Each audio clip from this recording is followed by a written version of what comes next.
Dans cette vidéo, on va essayer de donner un sens à des puissances ayant des exposants appartenant à l'ensemble des nombres rationnels notés Q comme quotient.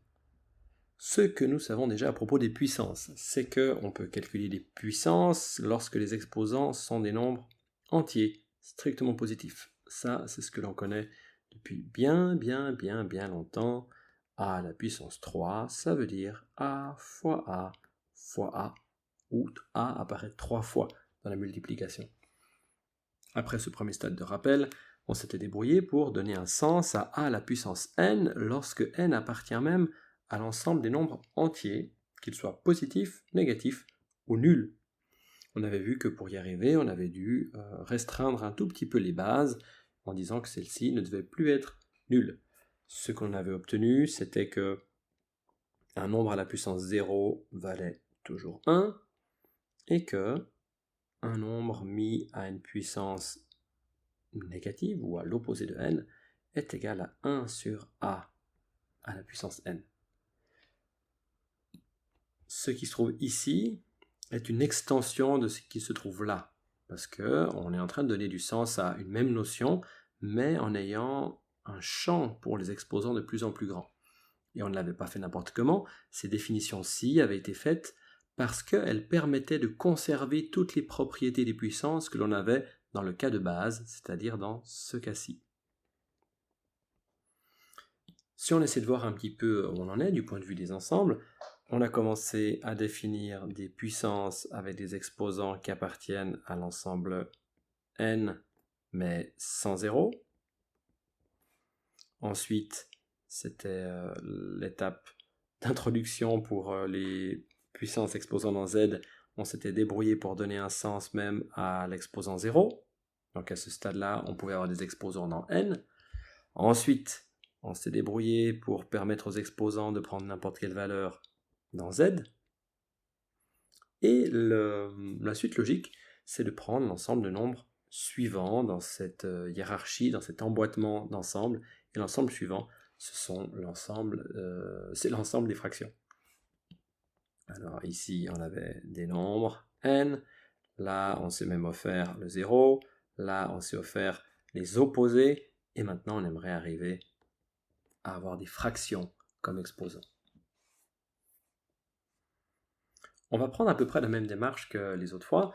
On veut donner un sens à a à la puissance m sur n étant m et n étant des nombres entiers, et on aimerait que le sens que l'on donne à cette expression-ci ne nous fasse pas perdre toutes les propriétés de calcul avec les puissances. On va y aller en deux étapes. Dans la première étape, on va essayer de donner un sens à a à la puissance 1 sur n, et quand on aura réussi à faire ça, on s'occupera de a à la puissance m sur n. Alors démarrons avec le premier des deux cas. Ceci, ça ne veut rien dire pour l'instant, mais on aimerait bien savoir ce que ça peut vouloir dire. On va appeler ça x. Si on prend x et qu'on l'élève à la puissance n, ça veut dire qu'en fait on est en train d'élever cette chose étrange a à la puissance 1 sur n à la puissance n. Si l'on veut que les propriétés des puissances soient conservées, ceci, indépendamment de ce que ça vaut, doit être égal à a à la puissance 1 sur n fois n. Quand on élève une puissance à une autre, on multiplie les exposants. Si on multiplie ces exposants, on obtient a à la puissance 1, et ça, c'est a. Regardons un peu ce qu'on a obtenu. On a obtenu que x est un nombre qui, lorsqu'on l'élève à la puissance n, donne a. Mais le nombre qui élevé à la puissance n donne a, on le connaît très bien, c'est celui qu'on a l'habitude d'appeler la racine nème de a. Avec ça, on tient notre définition. Si on veut donner du sens à a à la puissance 1 sur n et que l'on veut que les propriétés soient conservées, en particulier celle-ci, on n'a pas d'autre choix que de poser que a à la puissance 1 sur n est la racine nème de a. Pour éviter de devoir se poser trop de questions concernant les indices de ces racines et ce qui se trouve sous la racine, on va rajouter des restrictions comme on avait fait précédemment. On avait dit que si on voulait étendre les exposants à z, on ne pouvait plus accepter 0 comme base. Ici, on va, pour éviter de trop se poser de questions, demander que a soit un nombre réel, différent de 0, mais en plus, on va demander à ce qu'il soit positif. Ça évite de se poser la question, est-ce que n est pair, impair, est-ce que j'ai le droit de mettre un nombre négatif ou pas sous la racine. On passe à la deuxième étape. La deuxième étape, c'était de donner un sens à a à la puissance m sur n, et on aimerait toujours conserver des propriétés. Alors, voyons un petit peu ce qu'on obtient. A à la puissance m sur n, c'est la même chose que a à la puissance m fois 1 sur n. Mais des exposants qui se multiplient, on devrait pouvoir les obtenir en arrivant de ceci. A à la puissance m élevé à la puissance 1 sur n. Mais quelque chose à la puissance 1 sur n, on vient de le définir. C'est la racine énième du quelque chose. Donc, si on veut pouvoir continuer à utiliser les propriétés, même lorsque les exposants sont des fractions, avec un numérateur différent de 1, comme on l'a fait juste avant, on est obligé de poser a à la puissance m sur n est égal à la racine énième de a à la puissance m. Cette définition, elle généralise celle d'avant avec m est égal à 1, et donc on peut se contenter de se souvenir de celle-ci.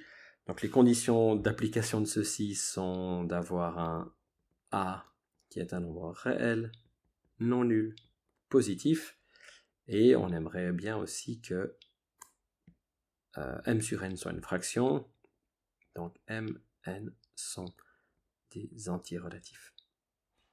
Ou peut-être pour se simplifier la tâche, on va dire des nombres entiers tout court, et on verra dans les exemples comment on traite le cas des exposants négatifs rationnels. Et évidemment, il faut éviter que n soit égal à 0, sinon ceci ne veut rien dire du tout. Avec toutes les définitions qu'on a posées, la bonne nouvelle, c'est que toutes les propriétés sont conservées. Alors, propriétés, toutes conservées.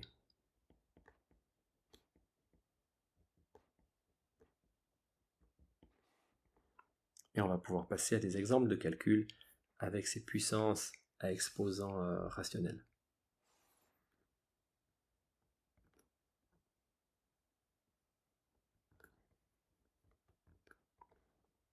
Commençons juste par mettre en pratique un petit peu les définitions qu'on a établies dans un contexte numérique. 4 à la puissance 1/2, on a dit que ça devait être la racine deuxième de 4, donc la racine carrée de 4, et ça vaut 2.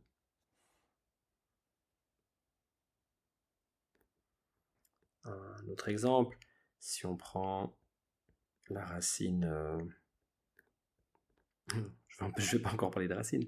La puissance moins 1/3 de 27, on a un exposant qui est négatif. On commence par utiliser ce que l'on sait déjà. Ça veut dire 1 sur 27 à la puissance 1/3. Maintenant, 27 à la puissance 1/3, on sait qu'en fait, ça veut dire la racine cubique de 27. Et la racine cubique de 27, c'est 3. Un dernier exemple qui est intéressant parce qu'il nous montre que si on maîtrise bien cette conversion entre les racines et puis les puissances à exposants rationnels, alors on peut s'épargner de savoir calculer avec les racines. Prenons cet exemple-ci, la racine quatrième de la racine cubique de a fois a. Manifestement, si on a envie de simplifier un peu cette expression, il faut bien connaître les propriétés des racines. Admettons qu'on ne les connaisse pas très bien. On va prendre ce qu'on a là et tout convertir en puissance. Racine quatrième, ça veut dire une puissance 1/4. La racine cubique qui se trouve là-dedans, ça veut dire une puissance 1/3. On va pouvoir effectuer le produit qui se trouve dans la parenthèse en additionnant les exposants. 1 tiers plus le 1 qu'on n'a pas écrit ici mais qu'on pourrait écrire, ça va faire a à la puissance 4 tiers. Le tout à la puissance 1 quart toujours. Comme les propriétés de calcul sont conservées même avec ce type d'exposant, je peux multiplier les exposants entre eux. 4 tiers fois 1 quart. On a la simplification par 4 qui est possible. Et ça nous donne a à la puissance 1 tiers. Si maintenant on avait envie d'avoir une notation sous forme de racine comme au début, on peut revenir à une notation sous forme de racine. Ça fait la racine troisième, la racine cubique de a. À ce stade, vous devriez savoir ce que signifient des expressions comme celle-ci. Un nombre à une puissance fraction. Être capable d'utiliser ces définitions pour des calculs basiques avec des nombres. Et être capable d'utiliser ceci pour faire des calculs sur des racines.